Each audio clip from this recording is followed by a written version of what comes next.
تعدیل کے مراتب کے حوالے سے حضرت مصنف رحمۃ اللہ علیہ بیان کر رہے تھے، اور آخری مرتبہ وہ ہے جن میں فی الجملہ توثیق ہوتی ہے، مگر وہ توثیق جرح کے بھی قریب قریب ہوتی، اور ایسے ہی وہ راوی ہوتے ہیں جن میں بعد نے ان کو مجروح ضعیف قرار دیا ہوتا ہے، اور بعد نے اس کو ثقہ یا صدوق لا باس بہ یا اس سے کم درجے کی جو ہے نا توثیق، جس طرح کہ انہوں نے ذکر کیا ہے حافظ امام ابن ابی حاتم کے سے، اصل میں بات تو ان کی ہے کہ شیخ ان کا لفظ بھی توثیق کے لیے ہے، لیکن یہ شیخ کا لفظ ایسا ہے کہ جو فی الجملہ توثیق کے لیے تو ہے، لیکن اس سے اس کی توثیق کا کوئی مرتبہ یا کوئی درجہ وہ سمجھ نہیں آتا، اور یہ اس لیے کہ جب کسی کو یہ کہا جائے کہ وہ شیخ ہے تو اس کا مطلب یہ ہے کہ اس کا تعلیم و تعلم کے ساتھ تعلق ہے، اور اس سے استفادے کے لیے طلباء رجوع کرتے ہیں، یہ شیخ ہے۔ وہ شیخ ہیں کیسے؟ یعنی شیخ ہیں، شیخ ہے کیسے، یہ دوسرا مسئلہ ہے۔ ابن ابی حاتم نے تو فعل بھی اس کو فی الجملہ توثیق میں ہی شمار کیا ہے،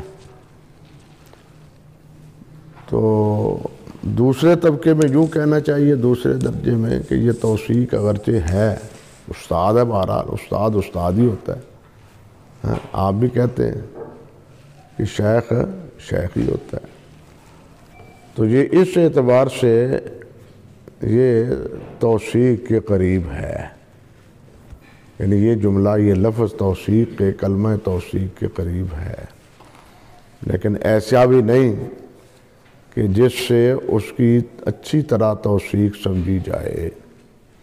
اسی لیے حافظ ذہبی رحمۃ اللہ علیہ کا کلام بھی اس بارے میں مختلف ہے، وہ کہیں تو کہتے ہیں کہ نہ یہ جرح ہے نہ یہ تعدیل ہے، کچھ بھی نہیں، شیخ کا لفظ نہ جرح ہے نہ تعدیل ہے، اور کئی جگہ وہ یہ بھی کہہ دیتے ہیں کہ یہ فی الجملہ ابو حاتم کے کہنے کے مطابق توثیق میں شمار ہوتا ہے۔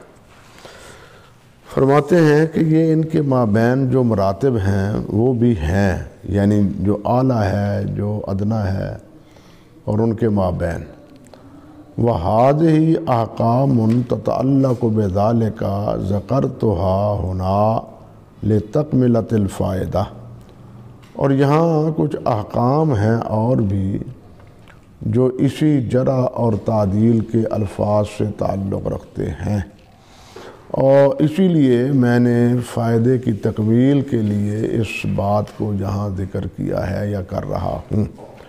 تو میں کہتا ہوں تقبل التزکیۃ من عارف باسبابها، کہ تزکیہ اس کا قبول کیا جائے گا جو تزکیہ کے اسباب سے واقف ہے، جو تزکیہ کے اسباب سے واقف ہے، کہ کس وجہ سے تزکیہ کیا جاتا ہے، صرف اس کی شکل و صورت کو دیکھ کر نہیں، اس کی نماز کو دیکھ کر نہیں، اللہ سے ڈرتے ہوئے رونے سے کو دیکھ کے نہیں، یہ چیزیں اور ہیں، اور شہادت کے دائرے میں، گواہی کے دائرے میں کیفیت اور ہے۔ اور بعض راوی تو ایسے بھی ہیں، بڑے ہوشیار چلاک ہوتے ہیں، اللہ اکبر، حافظ شیخ معلمی رحمۃ اللہ علیہ نے اس کی کئی مثالیں بھی دی ہیں کہ وہ ائمہ جرح کے ہاں بڑے ہی شریف بن جاتے ہیں، بڑی سیدھی باتیں کرتے ہیں، سندے بھی صحیح ذکر کرتے ہیں، لیکن چوں بخلوت میرود کار دیگر گنر، اور یہ ان کے ہاں اس لیے کرتے ہیں کہ کہیں حکم نہ لگ جائے، اور وہ بزرگ بھی ان کی اس قسم کی باتوں کو دیکھ کے ان کی توثیق کر دیتے ہیں، ان کی کیا کرتے ہیں؟ توثیق کر دیتے ہیں۔ تو اسباب تعدیل یا اسباب تزکیہ ان کو ملحوظ رکھنے والے کا تزکیہ جو ہے نا وہ قابل قبول ہے۔ تو تزکیہ کے لیے بھی یہ عارف ہونا چاہیے، تقبل التزکیۃ من عارف باسبابها لا من غیر عارف لئلا یزکی بمجرد ما یظہر له ابتداء من غیر ممارست و اختبار، تاکہ وہ صرف اس بنا پر اس کا تزکیہ نہ کر دیں جو ابتداً اس کے لیے اس کی صورت جو ہے نا وہ ظاہر ہوئی ہے، بغیر ممارست کے اور بغیر ٹوہ لگانے کے، اختبار کے، خبر کے، ٹوہ لگانے کے، پتہ چلانے کے کہ یہ واقعی اس درجے اور مرتبے کا ہے کہ اس کی توثیق کی جائے، اس کی روایات کا استقصاء اور روایات کا استقراء اور تتبع کرنے کے بعد پھر حکم لگانا اور ہے، پھر حکم لگانا اور ہے۔ اور بادی نظر میں کسی کو اچھی باتیں کرتے ہوئے سن لینا یا چند روایات صحیح بیان کر دینے سے کہنا ان کی توثیق کر دینا، وہ کہتے ہیں یہ نہیں۔ فرماتے ہیں وَلَوْ كَانَتِ التَّزْكِيَّةُ صَادِرَةً مِّن مُزَكٍّ وَاحِدٍ عَلَى الْأَصَحِّ، اگرچہ یہ تزکیہ جو صادر ہے، جس واقع ہوا ہے، یہ ایک ہی تزکیہ کرنے والے کا کیوں نہ ہو۔ تزکیہ کے لیے یوں نہیں کہ دو آدمی اس کی توثیق کریں، دو محدث اس کی توثیق کریں تو پھر توثیق سمجھی جائے گی، نہیں، جو عارف باسباب الجرح ہے اس کا اکیلے کا تزکیہ وہ بھی قابل قبول ہے۔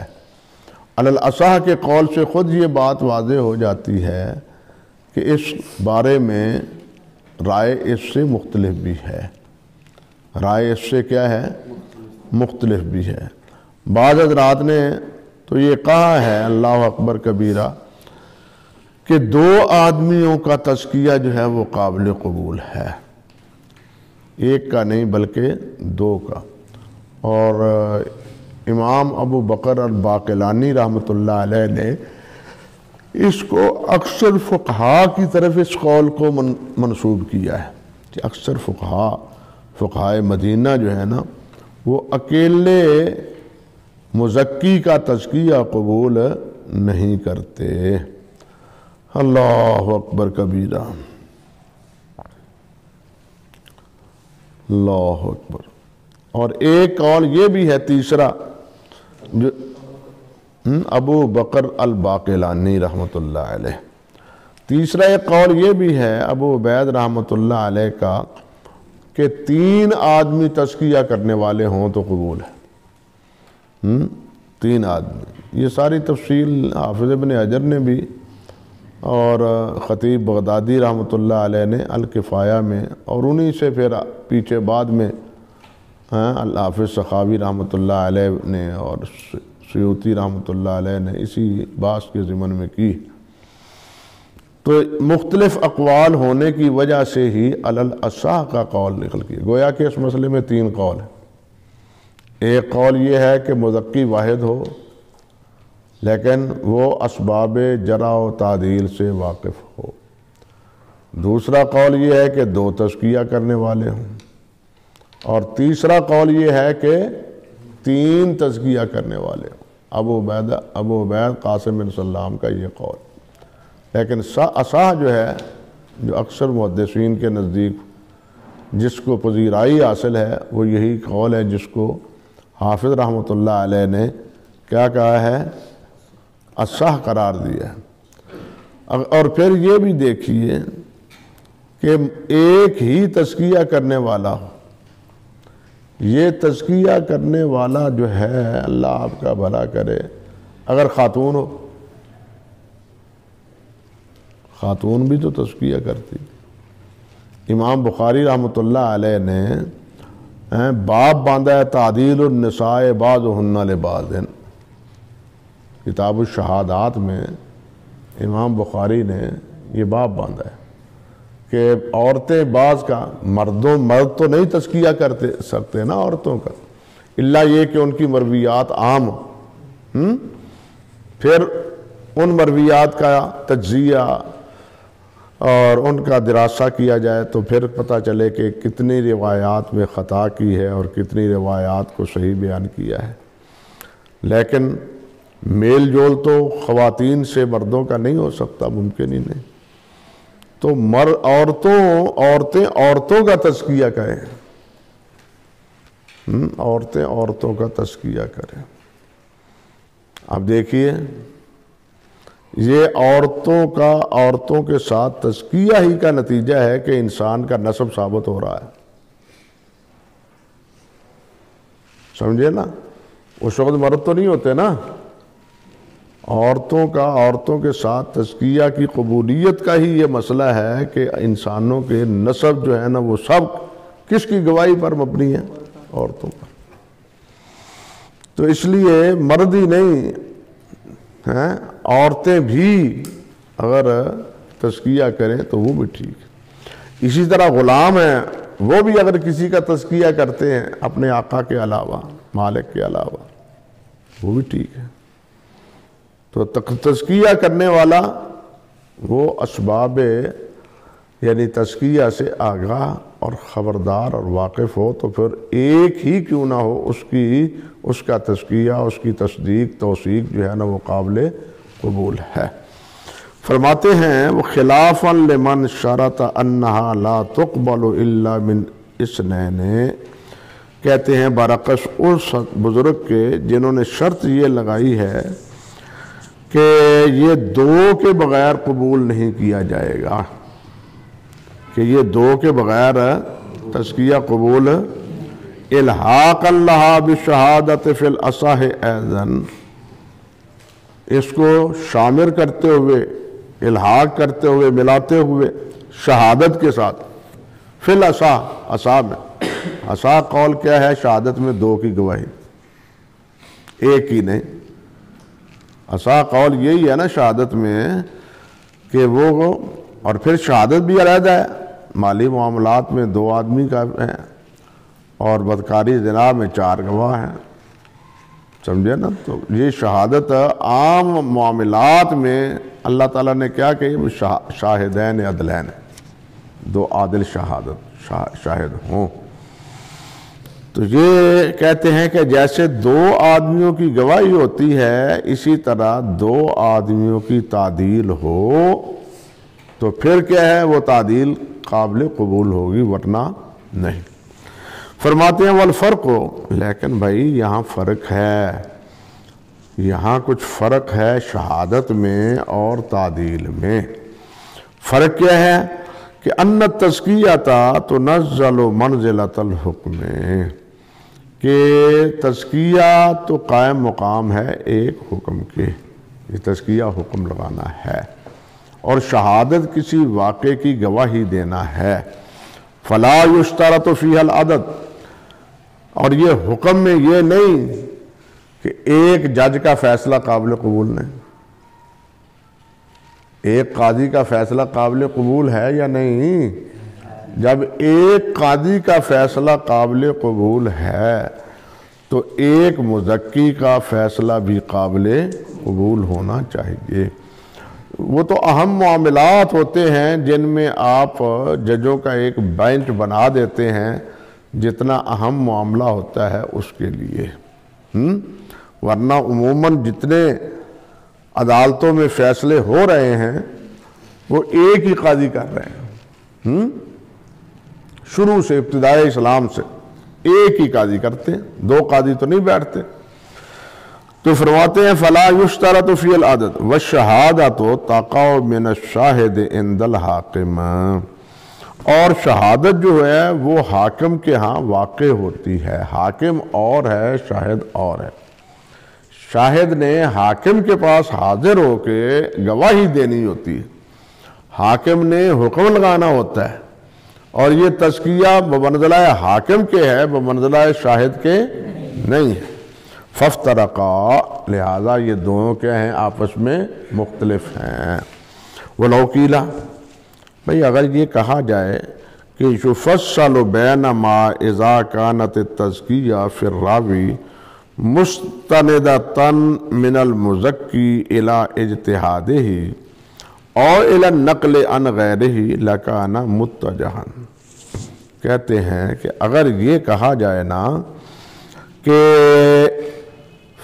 دونوں کے درمیان يُفَصَّلُ بَيْنَ مَا إِذَا كَانَتِ التَّزْكِيَّةُ فِي الرَّاوِي، کہ جب راوی کے بارے میں تزکیہ کی بات ہو تو اس میں فیصلہ کیا ہوتا ہے؟ اس استناد پر من المزکی، تزکیہ کرنے والے کے، من اجتہاد ہی، اس کے اجتہاد پر، یعنی تزکیہ میں کیا ہوتا ہے؟ مزکی کے اجتہاد کی بنا پر جو ہے نا تصفیہ ہوتا ہے۔ جیسے حاکم اجتہاد کرتا ہے، اسی طرح یہ جو مزکی ہے یہ بھی اسی حاکم کے فیصلے کی طرح قائم مقام کس کے ہے؟ اجتہاد کے۔ دو صورتیں ہوتی ہیں کہ وہ خود کو غور کرے، خود فیصلہ کرے، ملاقات کی ہو، یا روایات کا دراسہ کیا ہو، یا دوسری صورت یہ ہے کہ دوسرے حضرات سے یا ان کے اقوال سے وہ کسی کا تزکیہ یا کسی کی تجریح کر رہا ہو۔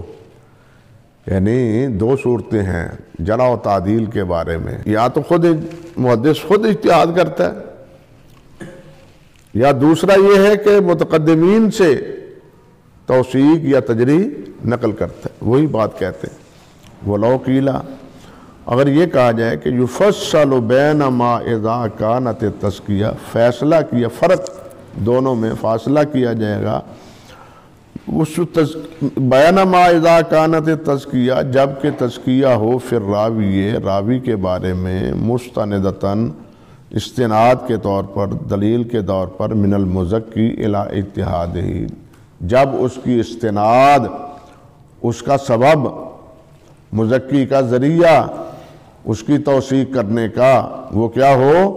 اِلَىٰ اجتہادہ، اس کے اجتہاد کی طرف، اور اِلَى النَّقْلِ عَنْ غَيْرِهِ، یا وہ تزکیہ یا تجریح وہ کیا ہو؟ کسی اور سے ہو۔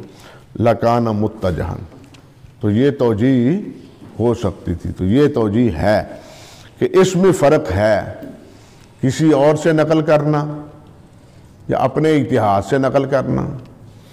اپنے اجتہاد سے کرتا ہے تو وہ حکم کا درجہ ہے، اپنے سے اجتہاد کرتا ہے تو وہ کیا ہے؟ حکم کا درجہ، اور حکم میں ایک ہی فیصلہ کافی۔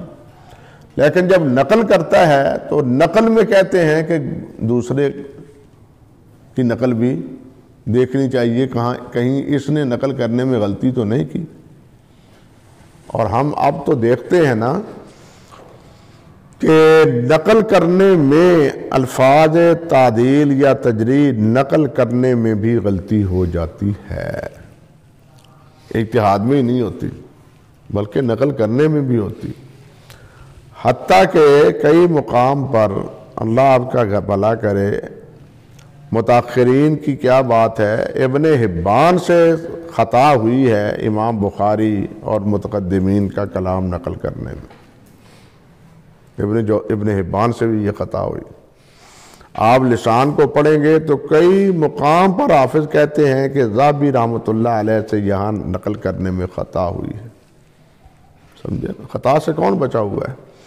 اس لیے نقل میں احتیاط کی ضرورت ہے، لیکن اجتہاد میں اسی لیے حافظ نے کہا لکانم، اگر یہ فرق رکھا جائے، اگر یہ فرق ملحوظ رکھا جائے تو پھر کیا ہے لکان متجہ، تو پھر ٹھیک ہے بھئی یہ توجیہ ہے، دونوں میں کیا فرق ہے، کچھ نہ کچھ ہے، کیونکہ ایک ہے اجتہاد وہ ہے بمنزلہ حکم کے، ایک ہے تجرید توثیق بمنزلہ یعنی نقل کے۔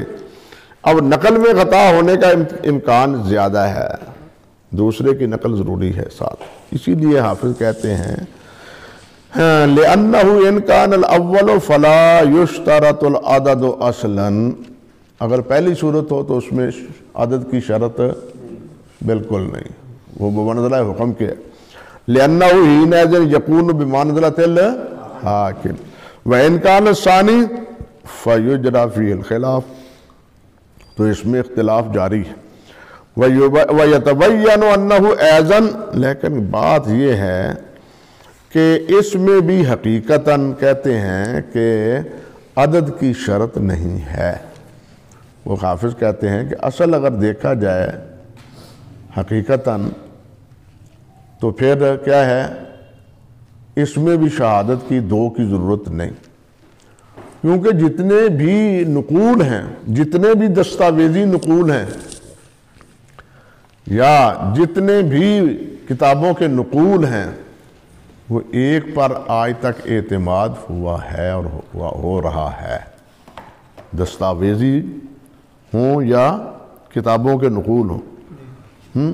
ایک نے نقل کی کتاب، اس پر اعتماد ہے یا نہیں، لیکن شرط یہ ہے کہ اس نے اصل کے ساتھ کیا کیا ہو، تقابل کیا ہو، وہ ایک کی نقل کی ہوئی، یہ تو نہیں نا جناب دوسرا بھی اس کو نقل کرے تو ان دونوں کی نقل جو ہے نا معتبر ہے، ورنہ حافظ کہتے ہیں اگر ہم غور سے دیکھیں تو یہ دوسری میں بھی حقیقتاً دو کی شرط ضروری نہیں ہے، لأن اصل النقل لا يشترط فی العدد، کیونکہ اصل نقل میں جو ہے نا وہ کیا ہے، عدد کی شرط نہیں ہے، فقضا فی تفرع عنہ، اسی طرح جو اس کی فرع ہے اس سے جو نقل در نقل ہے اس کے لیے بھی پھر شرط کہنا چاہیے کہ دو کی نہیں ہے، جب اصل میں نہیں ہے تو فرع میں بھی نہیں۔ کہتے ہیں وقضا، اسی طرح ينبغي ان لا يقبل الجرح والتعديل الا من عدل متيقظ، اور اسی طرح یہ بھی قاعدے کی بات ہے اور اس کو بھی خوب سنبھال لینا چاہیے کہ جرح اور تعدیل مناسب نہیں ہے کہ قبول کیا جائے مگر کس کی، جو سمجھدار، عاقل اور جناب بڑا ذہن ثاقب رکھنے والا عادل ہے، من عدل متیقظ، عدل مصدر ہے نا، سراپا عادل جو خبردار اور متیقظ ہے۔ فلا يقبل جرح من افرط فیہ مجرح بما لا یقتضی رد حدیث المحدث، فرماتے ہیں کہ وہ جرح قبول نہیں کی جائے گی جو افراط کرتا ہے جرح میں، مجروح میں، جس میں جرح کی گئی ہے اس میں وہ افراط سے کام لیتا ہے، بما لا یقتضی رد حدیث المحدث، جو تقاضا نہیں کرتی ایسی جرح کہ اس محدث کی حدیث کو کیا ہے، رد کر دیا جائے، ایسے الفاظ سے وہ جرح کر دیتا ہے۔ حافظ ذہبی رحمۃ اللہ علیہ نے بھی اسی قسم کی شرطیں ذکر کی ہیں، اور حافظ سخاوی رحمۃ اللہ علیہ کا وہ جو رسالہ ہے نا، وہ اس میں اصل تو وہ ہے، کیا نام ہے، طبقات الشافعیہ میں احمد بن صالح کے ترجمہ میں قواعد الجرح والتعدیل کے نام سے علیحدہ بھی اس کو ابو غدہ نے چھاپ دیا ہے۔ اس کا اصل جو ہے نا وہ کہنا چاہیے کیا کہ ہے ہی وہ اس کی اللہ آپ کا بھلا کرے، یہ طبقات الشافعیہ ہے نا علامہ سبکی رحمۃ اللہ علیہ کی، یہ اس کا حصہ ہے، تو یہ باتیں اس میں بھی موجود ہیں۔ الرفع والتقبیل میں، تکمیل میں بھی مولانا عبدالحی لکھنوی رحمۃ اللہ علیہ نے اور ان کے حواشی میں بھی ذکر کی ہیں۔ تو فرماتے ہیں فلا یقبل جرح من افرط فیہ مجرح، جرح کرنے والا جو کیا کرتا ہے، افراط سے کام لیتا ہے، کہ ایسا لا یقتضی رد حدیث المحدث، کہ جو محدث کی حدیث کو رد کرنے کا جو ہے نا تقاضا نہیں کرتی۔ اللہ اکبر۔ کما لا یقبل تزکیۃ من اخذ بمجرد الظاہر، جس طرح کہ تزکیہ قبول نہیں کیا جائے گا جس نے ظاہری طور پر صرف دیکھ کے اس کا تزکیہ کر دیا اور اس کو علی الاطلاق کیا کیا، ثقہ کر، فاطلق التزکیۃ، فاطلق التزکیۃ۔ وہ چھوٹی چھوٹی باتوں پر جرح کرنے والا ایسا کلام کر دیتا ہے جو کلام کا تقاضا نہیں ہوتا، اور یہ بھی ظاہری صورت کو دیکھ کے توثیق کر دیتا ہے جس کی توثیق حقیقتاً نہیں ہونی چاہیے، سمجھے۔ وقال الذہبی، اور حافظ ذہبی رحمۃ اللہ علیہ نے یہ بات فرمائی ہے، وَهُوَ مِنْ أَهْلِ الْإِسْتِقْرَاءِ التَّامِّ فِي نَقْدِ الرِّجَالِ، اور وہ ہیں کہ جن کو استقراء تام حاصل ہے، مکمل تتبع کا فیضان انہیں حاصل ہے، فی نقد الرجال، راویوں کے نقد کرنے میں۔ حافظ رحمۃ اللہ علیہ نے یہ جملہ بولا ہے تو بعد میں آنے والے سیوطی ہوں، سخاوی ہوں، وہ بھی یہی جملہ حافظ ذہبی رحمۃ اللہ علیہ کے بارے میں نقل کرتے ہیں ان کے فضائل میں، ان کے مناقب میں، کہ لہو استقراء تام فی نقد الرجال۔ اور یہ جملہ میں نے سب سے پہلے ہمارے مولانا ابو حفص عثمانی رحمۃ اللہ علیہ سے سنا تھا، جامع سلفیہ میں یہ جملہ سب سے پہلے حافظ ذہبی رحمۃ اللہ علیہ کے بارے میں مولانا ابو حفص عثمانی رحمۃ اللہ علیہ سے سنا تھا، کہ ذہبی وہ ہیں جن کے بارے میں حافظ کہتے ہیں شرح نخبہ پڑھنے سے پہلے، جن کے بارے میں وہ فرماتے ہیں کہ لو استقراء تام فی نقد الرجال۔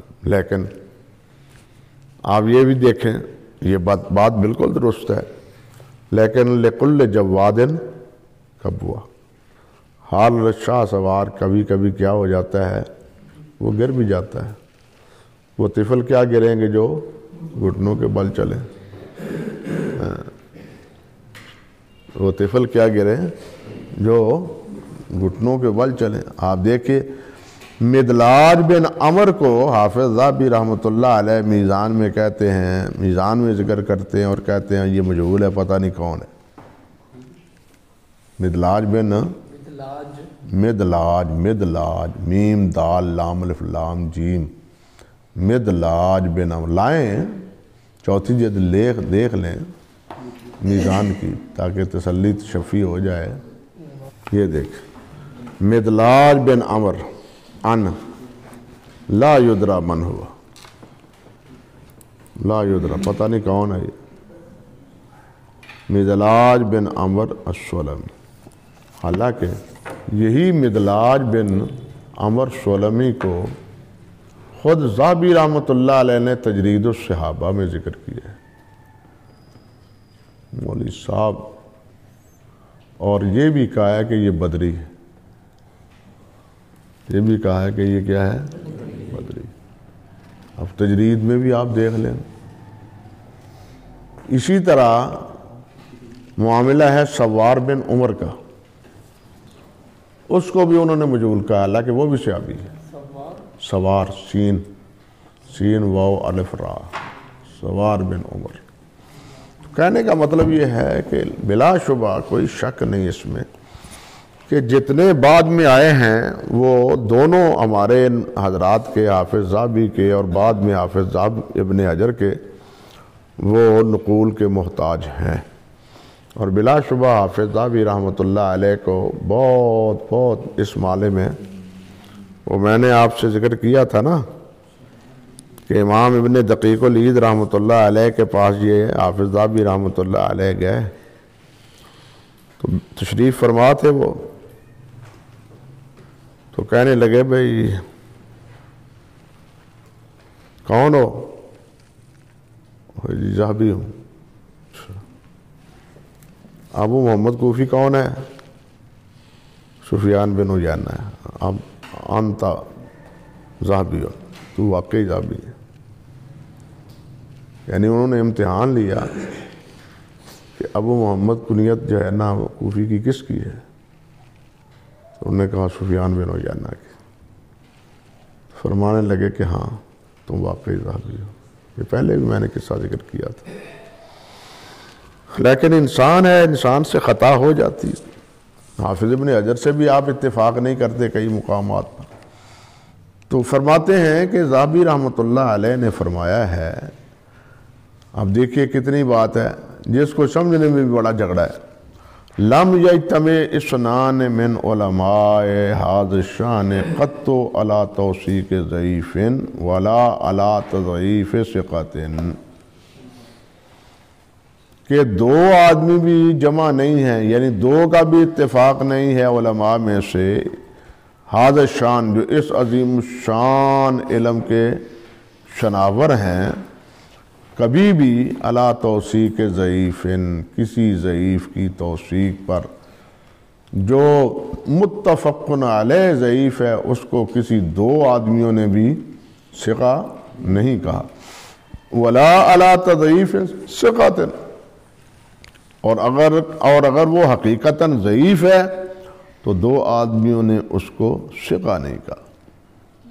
یہ اب اس کے بارے میں بعض حضرات نے تو کہا ہے کہ اصل میں حافظ ذہبی رحمۃ اللہ علیہ کا دو کے بارے میں مقصد یہ ہے کہ ایک ہی طبقے کے دو آدمی، ایک ہی طبقے کے دو آدمی جو ہیں نا، دو ائمہ ناقدین جو ہیں، ان کا اتفاق مراد ہے۔ مثال کے طور پر ایک طبقے میں سفیان ثوری ہیں، سفیان بن سعید ثوری ہیں، اور شعبہ بن حجاج ہے، دونوں کا ایک طبقہ ہے، ایک طبقے میں یہ۔ دوسرا ایک طبقہ یہ ہے جو یحییٰ بن سعید قطان کا ہے اور عبد الرحمن بن مہدی کا ہے، یا اسی طرح امام احمد بن حنبل کا ہے اور یحییٰ بن معین کا ہے، یا اسی طرح امام ابو حاتم کا اور امام بخاری رحمۃ اللہ علیہ کا۔ وہ کہتے ہیں کہ ہر طبقے کے یہ دو آدمی مراد ہیں۔ یہ جو کہا ہے نا کہ دو متفق نہیں ہوئے، تو بعد میں یہ کہا ہے کہ اس سے مراد دو، ہر طبقے کے جو کبار علماء دو بڑے ہیں نا، وہ مراد ہے۔ ایک توجیہ یہ ہے، اللہ اکبر۔ اور دوسری توجیہ جو اوقاف نفس ہے وہ یہی ہے، جس کا ترجمے میں میں نے آپ کے سامنے ذکر کیا ہے، کہ جس کو اللہ آپ کا بھلا کرے، جس کو دو ضعیف کہا گیا ہے بالاتفاق،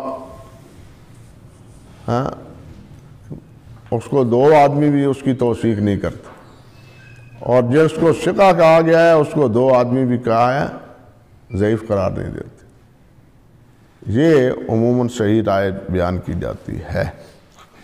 اور بعض نے یہ بھی کہا ہے، ایک توجیہ یہ بھی کی ہے کہ متشددین اور معتدلین یہ ایک طبقہ ہے، معتدلین میں دو آدمی، متشددین میں دو آدمی، یہ تو مراد ہے۔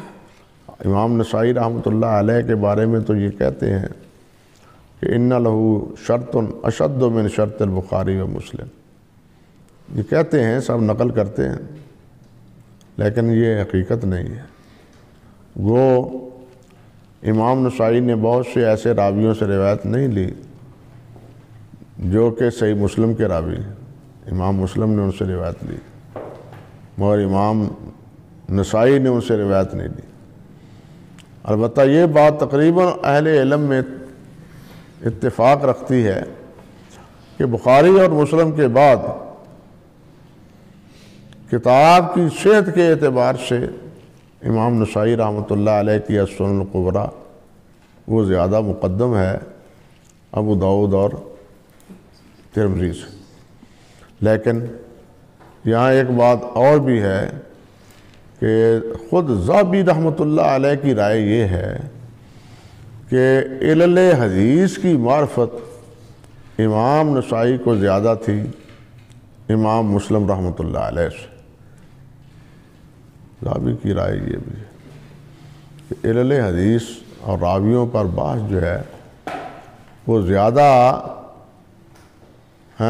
امام نسائی اس میں مہارت رکھتے تھے نسبت امام مسلم کے، لیکن اس کے باوجود کتاب جو ہے وہ راجح ہے خود ذابی کے نزدیک بھی، کیا امام مسلم کی کتاب صحیح بخاری کے بعد، کیونکہ صحیح اپنے کیا نام ہے سنن صغریٰ امام نسائی رحمۃ اللہ علیہ کی جو کتاب ہے ان میں بہت سے راوی ایسے ہیں کہ جو ضعیف ہیں، بلکہ سخت ضعیف ہیں۔ مثال کے طور پر سلیمان بن ارقم ہے، عبد الرحمن بن یزید بن تمیم ہے، عبد الکریم بن ابی المخارق ہے۔ ان کے بارے میں خود نسائی کہتے ہیں کہ یہ متروک ہیں، مگر ان سے روایت بھی لیتے ہیں۔ سلیمان بن ارقم، عبد الرحمن بن یزید بن تمیم اور عبد الکریم بن ابی المخارق۔ اللہ اکبر کبیرہ، اللہ اکبر کبیرہ۔ یہی بات آگے آ رہی ہے نا، وَلِهَذَا كَانَ مَذْهَبُ النَّسَائِيِّ أَن لَا يُتْرَكَ حَدِيثُ الرَّجُلِ حَتَّى يَجْتَمِعَ الْجَمِيعُ عَلَى تَرْكِهِ۔ کہتے ہیں اسی وجہ سے امام نسائی رحمۃ اللہ علیہ کا موقف یہ ہے کہ راوی متروک اسی وقت قرار پائے گا جب تمام اس کو متروک کہیں۔ کوئی ضعیف کہتا ہے، کوئی فاحش الخطا کہتا ہے، کوئی متروک کہتا ہے، کوئی لا باس بھی کہتا ہے، کوئی لا یکتب حدیثو بھی کہہ دیتا ہے۔ تو یہ جرا میں فرق ہے۔ اب آپ دیکھتے ہیں کہ جن راویوں میں بھی کلام ہے وہ سب کے سب متروک تو وہ ہوتا ہے جو حقیقتاً متہم بالکذب، اور وضاع وہ ہوتا ہے جس نے حدیث پاک میں جھوٹ بولا ہو۔ کلام الناس میں اگر اس نے جھوٹ بولا ہے تو اس کی روایت کو کہتے ہیں متروک۔ متروک کا تو درجہ یہ ہے، لیکن دوسری جروح جو ہیں اس کی بنیاد پر اگر ایک دو نے کسی کو متروک کہہ دیا ہے تو وہ علی الاطلاق متروک قرار نہیں پاتا، سمجھے؟ ہاں، یا تو اس کو اکثر متروک کہیں یا سب متروک کہیں۔ لِلْأَكْثَرِ حُكْمٌ، اکثر متروک کہیں تب وہ متروک، یا سب اس کو، یہی مقصد ہے کہ لا یترک حدیث الرجل حتی یجتمع الجمیع علی ترکہ۔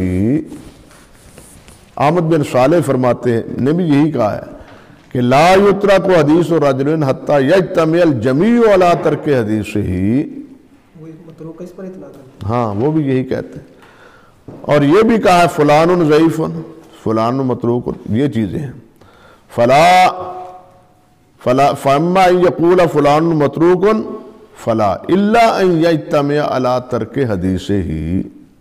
یہ احمد بن صالح کہتے ہیں، اور الکفایہ میں خطیب نے صفحہ 110 میں اس کو نقل کیا ہے، اور ابن الصلاح نے بھی۔ امام احمد بھی فرماتے ہیں رحمۃ اللہ علیہ، امام احمد فرماتے ہیں مذہبی فی الرجال انی لا اترک حدیث محدث حتی یجتمع اہل مصر علی ترک حدیثہ۔ میرا مذہب یہ ہے کہ کسی راوی کو متروک الحدیث اس وقت نہیں کہا جائے گا جب تک اہل بلد جو ہے سب کے سب اس کو متروک نہ کہیں۔ یہ تہذیب میں حافظ رحمۃ اللہ علیہ نقل کیا ہے 5ویں جلد اور صفحہ 377 میں۔ اور سمجھے میرے بھائی کچھ بات، اللہ اکبر کبیرہ، 377 جلد 5 میں۔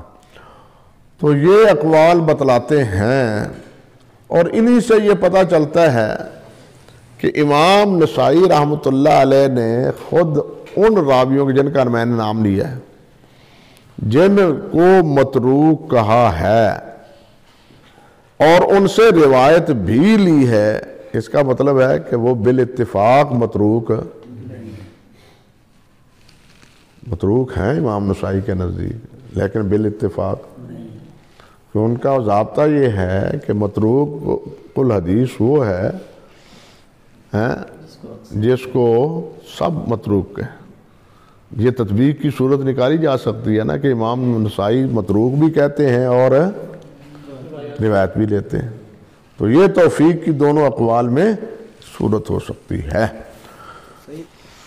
فرماتے ہیں وَلْيَحْذَرِ الْمُتَكَلِّمُ، اور کلام کرنے والے کو ڈرنا چاہیے، فی هذا الفن، اس فن میں، من التساہل، تساہل سے، فی الجرح والتعدیل، جرح میں بھی اور تعدیل میں بھی تساہل نہیں کرنا چاہیے۔ جو انصاف کی بات ہے یا صحیح بات ہے پختہ وہ کرنی چاہیے، لیکن انسان ہے، لیکن کیا ہے، انسان ہے، اور انسانوں کے طباع مختلف ہیں۔ بعض ایسے ہیں جو ہمارے جیسے ڈھیلے ہوتے ہیں، بعض وہ ہیں جو بڑے پختہ کار ہوتے ہیں، ہمارے آپ شریف صاحب کی طرح دو ٹوک فیصلہ فرما دیتے ہیں۔ ہم تو بیچ کی راس کے آدمی ہیں، لیکن وہ فرماتے نہیں، یوں ہے۔ آپ دیکھیں گے کہ جرح تعدیل میں بعض وہ ہیں جو متساہل ہیں، بعض وہ ہیں جو متشدد ہیں، بعض وہ ہیں جو معتدل ہیں۔ آج بھی وہی کیفیت ہے جو اس وقت ہے، چھوٹی سی بات پر حکم بڑا لگا دی، وہ جو خیر ہے یار، کوئی گال نہیں، خیر ہے، یہ تساہل ہوتا ہے ہمارے جیسا آدمیوں کا۔ تو بہرحال شیخ حافظ فرماتے ہیں کہ اس فن میں تساہل نہیں چاہیے بھائی، فَإِنَّهُ إِنْ عَدَّلَ أَحَدًا بِغَيْرِ تَثَبُّتٍ، بغیر ثبوت کے اگر کسی کو عادل کہہ دیا، کَانَ كَالْمُثْبِتِ حُکْمًا لَيْسَ بِثَابِتٍ، اس نے گویا ایک ایسا حکم لگا دیا جو ثابت نہیں ہے، کیونکہ تعدیل کیا ہے، حکم ہے، جرح حکم ہے، اس نے ایسا حکم لگا دیا جو حقیقتاً حکم نہیں، ثابت نہیں ہے۔ فَيُخْشَى عَلَيْهِ أَن يَدْخُلَ فی زمرۃ من روا حدیثا وہو یظن انہ کاذب، تو خطرہ ہے کہ وہ کہیں اسی حدیث کا مصداق نہ بن جائے۔ فرماتے ہیں وَإِن جَرَّحَ بغیر تحرّز، اور اگر اس نے تشدد کیا، بغیر بچنے کے اس نے جرح کر دی، تشدد کا مظاہرہ کیا، فَإِنَّهُ أَقْدَمَ عَلَى الطَّعْنِ عَلَى مُسْلِمٍ بَرِيٍّ مِّن ذَلِكَ، تو اس نے گویا ایک مسلمان پر ایسا طعن کیا جو اس سے بری و ذمہ ہے۔ وَوَسَمَهُ بِمَيْسَمٍ سُوءٍ يَبْقَى عَلَيْهِ آرُهُ أَبَدًا، اور اس پر ایسی نشانی لگا دی بری نشانی جو ہمیشہ اس کے لیے کیا بن گئی، آر بن گئی۔ کہتے ہیں والآفت تدخل فیہ، اور آفت جو ہے، مصیبت جو ہے نا اس میں داخل ہوتی ہے، تارتاً کبھی من الہوا والغرض الفاسد، کبھی خواہش پرستی سے، غرض فاسد سے، وکلام المتقدمین سالم من ھذا غالبا، اور متقدمین کا اکثر غالب طور پر کلام ہوا پرستی سے کیا ہے، وہ خارج ہے۔ وَتَارَةً مِّنَ الْمُخَالِفَةِ فِي الْعَقَائِدِ، اور کبھی کبھی یہ جرح یا یہ تضعیف وہ عقائد کی وجہ سے بھی ہوتی ہے، میں مخالفت فی العقائد، عقیدے میں مخالفت کی وجہ سے، وَهُوَ مَوْجُودٌ كَثِيرًا قَدِيمًا وَحَدِيثًا، اور عقیدے کی مخالفت کی وجہ سے یہ جرح یہ پہلے بھی دور میں رہی ہے اور بعد کے دور میں بھی رہی ہے۔ وَلَا يَنبَغِي إِطْلَاقُ الْجَرْحِ بِذَلِكَ، لیکن اس پر اطلاق، عقیدے کی خلاف ورزی پر اطلاق جرح کا نہیں مناسب۔ فَقَدْ قَدَّمْنَا تَحْقِيقَ الْحَالِ فِي الْعَمْلِ بِرِوَایَةِ الْمُبْتَدِعِ، اور ہم نے پہلے تحقیق آپ کے سامنے پیش کر دی ہے کہ مبتدے کی روایت پر عمل کا حکم کیا ہے۔ آگے بات آتی ہے جرح مقدم ہے یا تعدیل مقدم ہے۔ یہ مقدم ہی رہنے دیتے ہیں، یار زندہ صحبت باقی۔